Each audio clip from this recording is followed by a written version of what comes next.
Hello aspirants, welcome to UPSC अनस्टॉपेबल्स।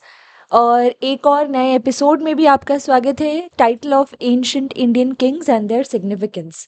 यहाँ पर हम राजाओं के जो टाइटल्स हैं उनको स्टडी कर रहे हैं, एंशिएंट पीरियड के कुछ इंपॉर्टेंट रूलर्स के टाइटल्स। और उन टाइटल्स से ही यहाँ हम ये भी जानने की कोशिश कर रहे हैं कि कैसे वो राजा अपने आप को गौरवान्वित महसूस करवाते थे। Obviously there were many scholars जिन्होंने अपने राजाओं के बारे में काफ़ी कुछ लिखा है और वहाँ भी उन्होंने अपने राजाओं को टाइटल्स दिए हैं। तो ये होगा सेकंड पार्ट और इसमें हम हमारे डिस्कशन को सेम मैनर में कंटिन्यू करेंगे। तो आज का जो हमारा डिस्कशन है इसमें जो सबसे पहले राजा आपको यहाँ देखने को मिलेंगे वो हैं गौतमी पुत्र सतकर्णी। फर्स्ट ऑफ ऑल आप यहाँ पे एंशिएंट पीरियड में काफ़ी सारे रूलर्स को देखते हो। इन जनरल अगर हम एंशिएंट पीरियड की पॉलिटी को देखें तो यू विल फाइंड कि पॉलिटी जो है उसमें पैट्रियार्कल नेचर नज़र आता है, यानी कि जो सत्ता है वो पुरुष के हाथ में ही हमें देखने को मिलती है। लेकिन वहीं जब हम यहाँ पे लीनिएज की बात करते हैं तो देर आर सम डायनेस्टीज जो कि मेट्रीलिनियल रही हैं, यानी कि राजाओं ने अपने पिता के नाम की बजाय अपनी जो माएँ हैं उनके नामों को अपने नाम से जोड़कर अपनी जो मदर हैं उनकी लीनिएज को कंटिन्यू किया है, रिप्रेजेंट किया है। एंड सातवाहन उन्हीं में से एक हैं। सातवाहन डायनेस्टी के one of the most celebrated ruler हैं गौतमी पुत्र सतकर्णी। यहाँ पर आप नाम में ही देख सकते हैं गौतमी पुत्र, यानी कि गौतमी के पुत्र सतकर्णी। अब गौतमी पुत्र सतकर्णी जो हैं उनकी है माताजी जिनका नाम है गौतमी बालाश्री। और गौतमी बालाश्री ने अपने बेटे की तारीफ में इंस्क्रिप्शन इंस्क्राइब करवाए हैं। ये इंस्क्रिप्शन आपको नासिक में देखने को मिलेंगे, नासिक केव्स में देखने को मिलेंगे। और उन्हीं नासिक केव्स में इंस्क्रिप्शन के अंदर गौतमी पुत्र सतकर्णी से जुड़े हुए कई टाइटल्स भी हमें नजर आता है। तो हम उन्हीं टाइटल्स को आज स्टडी करेंगे और इनमें सबसे पहला जो टाइटल आप देख सकते हैं वो है एकः ब्राह्मण। सबसे पहले तो गौतमीपुत्र सतकर्णी के बारे में आपको बता दूं कि ये एक ऐसे राजा रहे हैं जिन्होंने ब्राह्मण्स को काफी पैट्रोनाइज किया है। अश्वमेध यज्ञ परफॉर्म करना, ब्राह्मण्स को पैट्रोनाइज करना, ब्राह्मण्स को लैंड ग्रांट्स करना। इवन इनके समय में जो सोसाइटी थी वो इंटरमिक्स सोसाइटी नहीं थी, क्योंकि गौतमीपुत्र सतकर्णी उस चीज को अलाउ ही नहीं करते थे। वो ये इंश्योर करते थे कि सभी वर्ण और कास्ट के लोग अपना अपना काम करें और वो एक दूसरे के साथ इंटरमिंगल ना हो। तो गौतमीपुत्र सतकर्णी को एकह ब्राह्मण का ये टाइटल मिलता है क्योंकि वो ब्राह्मण्स को पैट्रोनाइज किया करते थे। इसी तरीके से नासिक केव्स में हमें गौतमीपुत्र सतकर्णी से जुड़ा हुआ एक और बहुत ही लंबा चौड़ा टाइटल मिलता है, त्रिसमुद्र पिबतो यवनः। अब ये वैसे तो काफी बड़ा है टाइटल देखा जाए तो, लेकिन अगर हम इसको अलग अलग पार्ट्स में तोड़कर पढ़ेंगे तो हमें समझ आएगा। त्रि समुद्र पिबतोः यवनाः, बेसिकली एक ऐसा राजा जिसका घोड़ा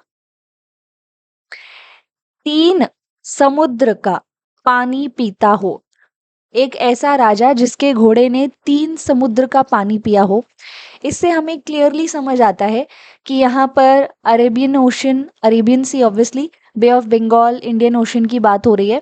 यानी कि गौतमीपुत्र सतकर्णी जो है उन्हें चारों दिशाओं में, सभी दिशाओं में एक्सपैंड करते हुए दिखाया जा रहा है। ये टाइटल गौतमीपुत्र सतकर्णी को एक एक्सपेंशनिस्ट रूलर के रूप में दिखाता है। एक ऐसा राजा जिसके घोड़े ने 3 समुद्रों का पानी पिया हो। इसी तरीके से एक और काफी लंबा चौड़ा टाइटल हमें देखने को मिलता है और वो है साक्य यवन पल्लव निसुदान। साक्य यवन पल्लव निसुदान। तो आप देखेंगे कि गौतमीपुत्र सतकर्णी को बताया गया है एक ऐसा राजा जिसने साक्य यानी कि सिंथियंस, इसी तरीके से साक्य मतलब साक, बेसिकली शाक्स की बात हो रही है यहाँ पर। आप एंशिएंट पीरियड में साक्य डायनेस्टी भी पढ़ते हो, बट ये वो साक्य नहीं है, दिस इज अ साक। साक मतलब सिंथियंस। उसके बाद आपके यवना आते हैं, यवना मतलब कि इंडो ग्रीक्स। एंड फिर साउथ में आप पल्लव्स को देखते हो।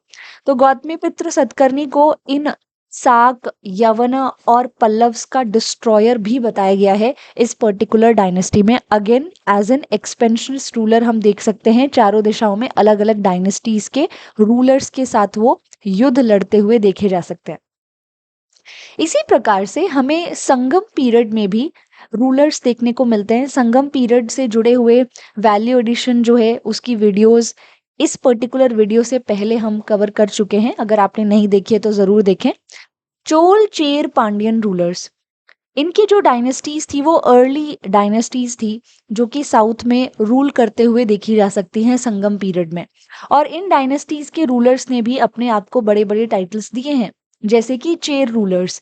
चेर रूलर्स जो हैं वो प्रेजेंट डे केरला वाले रीजन में रूल किया करते थे और इसी वजह से चेर रूलर्स को केरला पुत्र भी कहा जाता है। अब अगर हम यहाँ पे इनके टाइटल्स की बात करें तो ये जो चेराज हैं ये अपने आप को टाइटल देते हैं वन वरम्बन का। वन वरम्बन जो ये आप टाइटल देख रहे हैं इसका मतलब होता है लॉर्ड कृष्ण। इसी तरह से वान वन का टाइटल भी वो खुद को देते हैं और वान वन का मतलब होता है something which is godly, something which is divine. इसके बाद आते हैं कुट्टू वन। आपने यहाँ पर चेर डायनेस्टी के एक इम्पॉर्टेंट रूलर सेन कुट्टू वन के बारे में सुना होगा। काफी सेलिब्रेटेड, काफी इंपॉर्टेंट रूलर हैं ये। एंड यहाँ पे जो कुट्टूवन टाइटल आप देख रहे हो ये भी चेर राजा ने आपको दिया करते थे। यहाँ पर जो कुट्टू शब्द है, यहाँ पे ये जो वर्ड है ये वेस्ट को दर्शाता है। तो कुट्टूवन का लिटरल मीनिंग होता है king of the western land. और आप देख सकते हो कि साउथ में जो वेस्टर्न लैंड है यानी प्रेजेंट डे केरला वाला जो रीजन है वहां पर चेर रूलर्स रूल किया करते थे। इसी वजह से इन्होंने खुद को टाइटल कुट्टूवन का दिया है, यानी king of the western land. इसके बाद जो नेक्स्ट टाइटल आता है वो है इरुम्पोरई। आपको चेर डायनेस्टी के बहुत सारे रूलर्स देखने को मिलेंगे जिन्होंने अपने नाम के आगे इरुम्पोरई लगाया है। एंड इरुम्पोरई का मतलब ब्रेव होता है, एक राजा जो बहुत ही ब्रेव हो। इसके बाद आता है विल्लावर।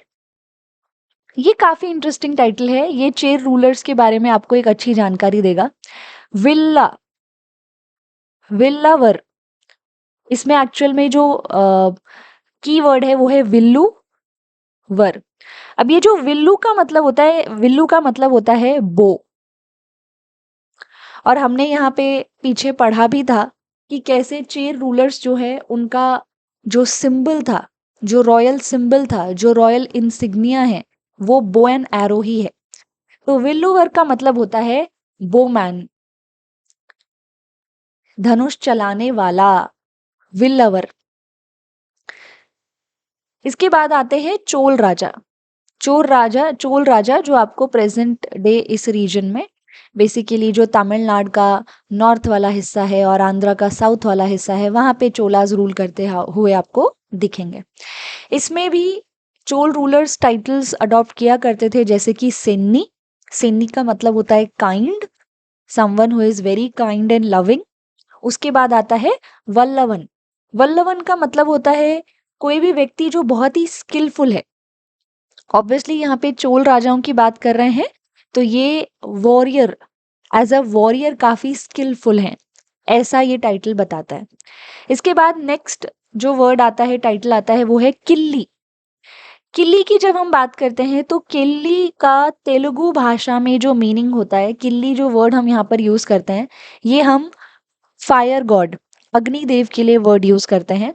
और यहाँ पे चोल राजा जो है अपने आप को फायर गॉड से कनेक्ट कर रहे हैं इस टाइटल को अडॉप्ट करके।